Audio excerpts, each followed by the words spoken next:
Assalamualaikum warahmatullahi wabarakatuh. Alhamdulillahirrabbilalamin. Bertemu lagi bersama saya di channel YouTube saya Baihaqi Lubis 20. Kemarin kita membahas tentang teknik menghafal Al-Quran dengan otak kanan, yaitu teknik pertama. Sekarang kita lanjut ke teknik kedua, yaitu teknik pertama yang kemarin adalah teknik persiapan psikologis. Ini masuk ke teknik yang kedua, yaitu teknik imajinasi atau teknik membayangkan. Langsung saja kita baca, masih di buku yang sama ya, menghafal Quran dengan otak kanan, yaitu ini. Langsung saja, teknik imajinasi atau membayangkan. Pada saat kita hendak melakukan hafalan Al-Quran, coba pikirkan atau bayangkan diri kita dalam visualisasi gambaran diri kita, di mana kita sedang menghafal Al-Quran dalam waktu singkat dengan begitu mudahnya. Seorang yang bijak mengatakan, kesuksesan itu dibentuk dua kali. Pertama, dibentuk dalam pikiran internal, kemudian yang kedua dibentuk dalam hal yang nyata atau real. Sebagai contoh, pada saat kita diminta untuk menggambar, tentunya langkah pertama kita adalah membayangkan terlebih dulu objek apa yang hendak kita tuangkan ke dalam bentuk gambar. Kita akan persiapkan konsepnya seperti apa, bagaimana posisinya, dan seterusnya. Setelah itu barulah kita mulai menggambarkan sesuai dengan apa yang telah kita imajinasi atau bayangkan ke dalam pikiran kita. Seni membayangkan ini akan membantu meningkatkan dan menambah power dalam tubuh, roh, dan kerja otak. Mengapa? Karena pikiran atau otak bawah sadar kita tidak bisa membedakan sesuatu mana yang bersifat hayalan dan mana yang bersifat kenyataan atau sedang atau sudah terjadi. Sahabat, pernahkah kita mengalami saat dimana hafal yang telah kita hafalkan kemudian memudar, hilang begitu saja? Padahal sebelumnya begitu lancar, tapi entah mengapa sering berjalannya waktu, menambah hafalan baru justru halaman lama pun malah semakin memudar. Pada akhirnya hanya tinggal hafalan baru yang melekat dan hafalan lama hilang dalam ingatan kita. Apa penyebabnya? Mengapa bisa hilang? Bukankah seharusnya semakin kita menambah hafalan baru, hafalan lama akan semakin kuat dalam ingatan kita kan? Tapi kenapa sebaliknya? Sahabat, ternyata hafalan lama itu masih berada di dalam memori jangka pendek kita. Tunggu dulu sebentar. Apa yang maksud dengan memori jangka pendek itu? Sebelum kita jelaskan, ada baiknya kita memahami memori atau ingatan itu seperti apa. Memori atau ingatan adalah kemampuan untuk menyimpan, mempertahankan, dan untuk mengingat kembali kejadian, pengalaman, serta aktivitas yang pernah dilakukan. Dalam hal ini, memori ada dua macam, yaitu memori jangka pendek dan memori jangka panjang. Memori jangka pendek adalah proses penyimpanan memori yang sifatnya sementara, hanya mempunyai waktu 20-30 detik. Jika tidak diulang-ulang maka akan hilang. Memori jangka pendek mempunyai beberapa keterbatasan yang membedakannya dengan memori jangka panjang. Salah satunya adalah menghasilkan lupa dengan cepat karena item tersebut tidak diulang-ulang. Sedangkan memori jangka panjang memiliki kapasitas yang tidak terbatas dan dapat menahan informasi dalam jangka waktu yang lebih lama. Namun, seringkali memerlukan usaha yang keras agar dapat memasukkan informasi ke dalam memori ini. Kesimpulannya, memori jangka pendek adalah proses ingatan kita yang baru saja dihafal, dan memori jangka panjang adalah hafal yang sudah melekat di benak atau pikiran kita. Surat Al-Fatihah adalah salah satu contoh hafalan yang sudah berada dalam memori jangka panjang kita, sehingga saat kita tidak membacanya dalam kurun waktu 1 minggu sampai 2 minggu, hafalan itu masih tetap melekat.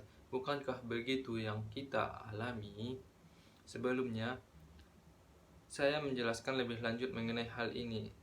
Saya ingin berbagi cerita tentang hafal yang sudah masuk ke dalam memori jangka panjang ini. 4 tahun lalu, saya pernah menonton sebuah acara Arab Saudi yang berjudul Musafir Ma'al Quran atau Perjalanan Bersama Al-Quran, yang dipandu oleh Syekh Fahad Al-Kandari. Di episode ke-23, beliau sedang melakukan perjalanan Al-Qurannya ke negara Aceh dan Maroko. Di episode itu, saat bagian di Maroko, Saya benar-benar kagum dan takjub bagaimana tidak mereka bisa menghafal Al-Quran tidak seperti kebiasaan orang pada umumnya. Jika kita menghafal hanya sebatas membaca, kemudian mengulang-ulang lain halnya dengan mereka. Mereka menghafalkan Al-Quran dengan cara ditulis. Ya, ditulis. Masya Allah, tabarakallah. Saat mereka ingin menghafal surah Al-Baqarah, mereka menulis ayat yang akan dihafalkannya dari gurunya yang mendiktekan ayat-ayat yang ingin mereka hafalkan itu. Kemudian sang guru membenarkan tulisan-tulisan mereka. Setelah selesai barulah mereka menghafalkan Al-Quran tersebut. Masya Allah. Setelah dihafalkan, apa yang mereka lakukan dengan tulisan tersebut? Apakah disimpan untuk suatu saat jika lupa bisa dilihat atau lainnya? Ternyata tulisan itu mereka hapus. Ya, dihapus. Setelah mereka selesai menghafal Al-Quran yang ditulisnya, langsung dihapus. Masya Allah, tabarakallah. Kagum. Itulah perasaan awal saat melihatnya, sampai terbesit pertanyaan di benak, bagaimana jika suatu saat mereka lupa hafalan mereka? Apakah akan merujuk kepada Al-Quran? Ternyata di sana sama sekali tidak memperbolehkan melihat mushaf Al-Quran. Kalau lupa, mereka pasti tanya ke temannya yang lebih kuat hafalannya atau tanya ke gurunya. Intinya, mereka nggak boleh melihat Al-Quran. Masya Allah, hanya kalimat itu yang bisa saya ucapkan saat menonton acara tersebut.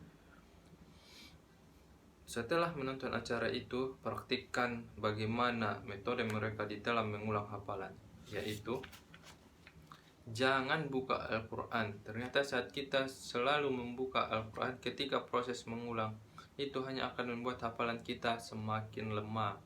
Sekitar 4 bulan lalu, saat saya mengikuti daurah Ustadz Ahmad Jaizi dalam menghafal Al-Quran di Sukabumi, saat beliau menjelaskan tentang imajinasi, saya semakin paham tentang metode yang digunakan di Maroko tersebut. Masya Allah, selama ini saya praktikkan memang hafalan itu kuat, enggak bergantung ke Al-Quran. Pernahkah kita bercita-cita untuk menjadi seorang penghafal Al-Quran? Pastinya pernah lah, semua umat muslim pasti mencita-citakan itu. Di bab ini saya ingin menjelaskan tentang metode imajinasi ini dan bagaimana cara agar hafalan bisa kita pindahkan ke memori jangka panjang.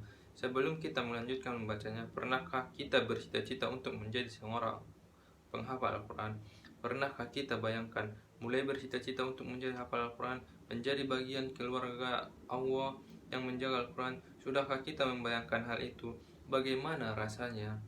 Menyenangkan bukan? Sangat bahagia bukan? Bayangkanlah selalu, karena Allah bergantung pada prasangka hambanya. Kembali lagi ke prasangka ya. Kalau kita anggap susah, pasti susah. Tapi kalau kita anggap mudah, pasti dipermudah sama Allah. Apakah kita pernah menyadari atau bahkan memikirkan bahwa imajinasi kita membentuk segala sesuatu yang ada di hidup kita? Ketika kita berimajinasi, kita membayangkan hal tersebut seolah menjadi nyata dalam hidup kita. Inilah yang disebut dengan visualisasi. Visualisasi adalah salah satu teknik mewujudkan imajinasi keinginan kita menjadi nyata. Ingat bahwa imajinasi adalah karakter dari otak kanan kita. Jika kita dapat membentuk suatu imajinasi dalam pikiran kita, maka itulah yang akan terjadi dalam hidup kita. Ketika kita memikirkan sedang memiliki sebuah rumah idaman, maka itulah yang akan kita dapatkan. Begitu juga kita memikirkan untuk menjadi seorang penghafal Al-Quran, maka itulah yang kita akan dapatkan. Ketika kita memikirkan suatu kesulitan, ketika kita memikirkan suatu kesulitan, tebak, kita akan mengalami kesulitan sebagaimana imajinasi pikiran kita tersebut. Ini di luar logika kita kan? Memang saat ini kita sedang bicara tentang otak kanan yang bukan bersifat logis. Tak peduli apapun imajinasi kita, baik atau buruk, positif atau negatif, itu akan terjadi ketika kita memvisualisasikannya dengan benar. Kunci dari visualisasi ini adalah kita yang merasakannya sendiri, bukannya malah kita melihat bayangan kita sendiri yang melakukan hal itu. Bukan malah seperti kita sedang menonton video kita sendiri, tapi kita merasakan sendiri hal itu. Ustadz Ahmad Jaizi mengatakan, jika kita tidak pernah memikirkan dan membayangkan untuk menghafal Al-Quran, bagaimana mungkin kita bisa menghafal Al-Quran? Jika kita tidak pernah memikirkan dan membayangkan bisa menjadi hafiz atau hafizul Al-Quran, maka kita akan merasa kesulitan dalam merealisasikan dan mewujudkan diri menjadi hafiz atau hafizul Al-Quran. Albert Einstein pernah berkata, energi mengikuti imajinasi. Oleh karena itu, janganlah meremehkan imajinasi. Imajinasi bukanlah gambaran kosong suatu angan-angan tanpa isi. Sejarah telah membuktikan banyak tokoh terkenal menjadi besar berkat imajinasinya yang luar biasa. Imajinasi ternyata mempunyai kekuatan. Lantas bagaimana imajinasi dari pikiran kita bekerja? Pada prinsipnya perlu kita sadari bahwa pikiran kita adalah sebuah magnet yang luar biasa. Pikiran kita bisa menjadi autopilot atas apa yang ingin kita wujudkan, yang kita cita-citakan, bahkan yang sekedar kita imajinasikan. Setiap orang boleh mempunyai mimpi akan masa depan, misalnya mimpi menjadi seorang penulis hebat, atau menjadi sastrawan, insinyur, dokter, dan sebagainya. Dalam perwujudan mimpi inilah kekuatan imajinasi berperan.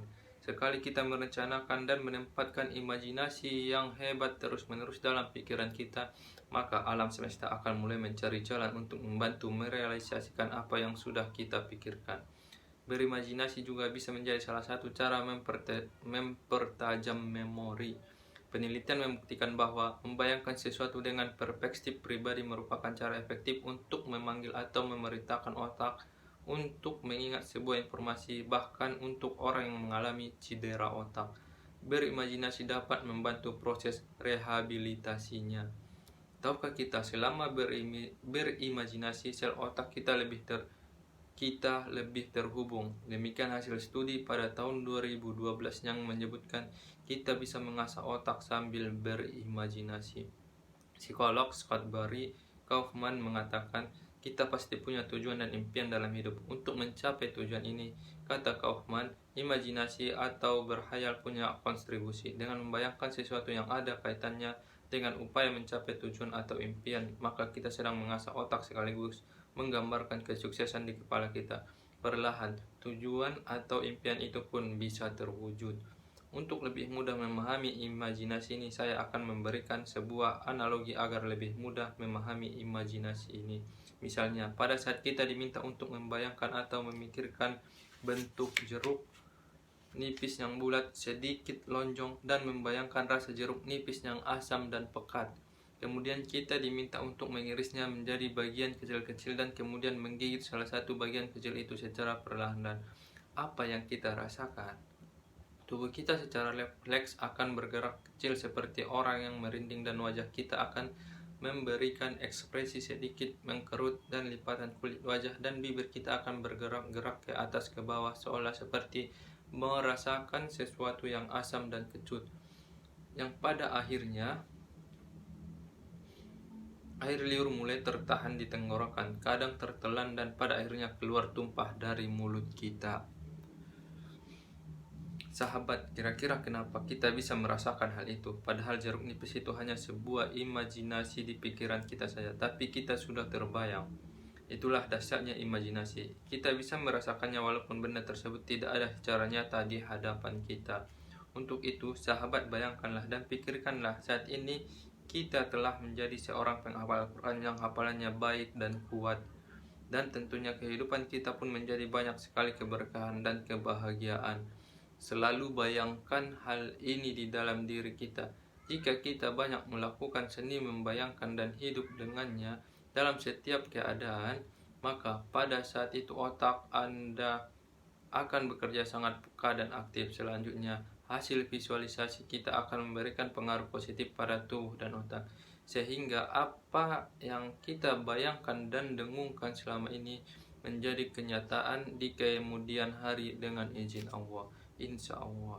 Itulah teknik yang kedua, yaitu teknik menghafal Al-Quran dengan otak kanan. Yang digunakan itu memori jangka panjang. Teknik imajinasi atau membayangkan. Karena itu sangat berpengaruh besar kepada kita. Tokoh-tokoh besar dan penemu-penemu besar juga mereka berimajinasi besar. Sekian dulu pembahasan teknik kedua menghafal Al-Quran dengan otak kanan, yaitu teknik imajinasi. Mohon dukungannya, jangan lupa ya, di like, comment, dan subscribe. Assalamualaikum warahmatullahi wabarakatuh.